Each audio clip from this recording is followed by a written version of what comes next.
Andres Bonifacio, kwentong kasaysayan.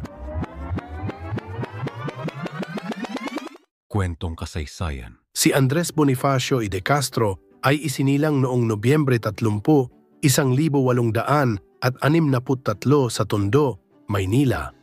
Kilala siya bilang isa sa mga pangunahing lider ng himagsikan laban sa kolonyalismong Espanyol at bilang nagtatag ng kataas-taasan, kagalang-galangang katipunan ng mga anak ng bayan, KKK, o mas kilala bilang Katipunan.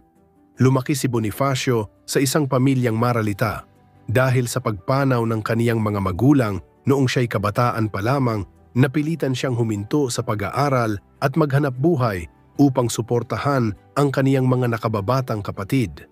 Bagamat hindi nakapagtapos ng formal na edukasyon, nagpakita siya ng mataas na katalinuhan at malawak na pag-unawa sa lipunan sa pamamagitan ng masidhing pagbabasa. Kabilang sa mga aklat na kaniyang pinag-aralan ang mga nobela ni Rizal, gayon din ang mga akdang makabayan at demokratiko mula sa Europa.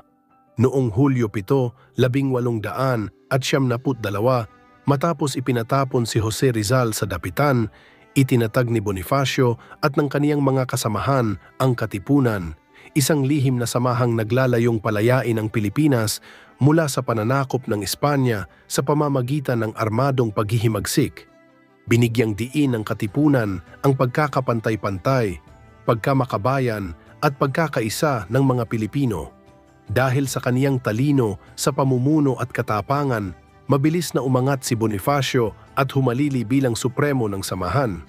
Noong Agosto 1876, natuklasan ng pamahalaang Espanyol ang Katipunan dahilan upang pumutok ang himagsikang Pilipino.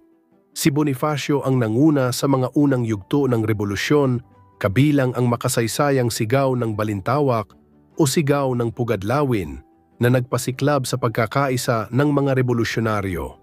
Gayunman, sa pag-usbong ng rebolusyon, lumitaw ang sigalot sa pagitan ni Bonifacio at Emilio Aguinaldo, lalo na nang buuin ang pamahalaang rebolusyonaryo sa Tejeros noong 1877.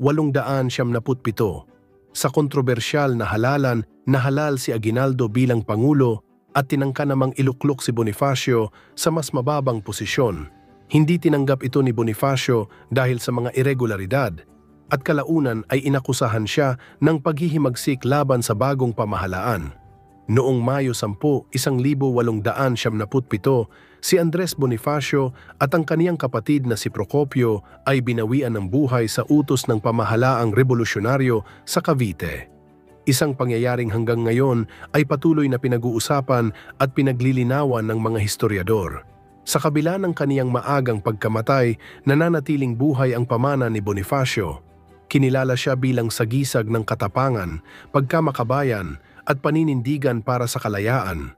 Itinuturing siyang isa sa pinakamahalagang bayani ng bansa at tuwing Nobyembre 30, ipinagdiriwang ang Bonifacio Day bilang pagpupugay sa kaniyang dakilang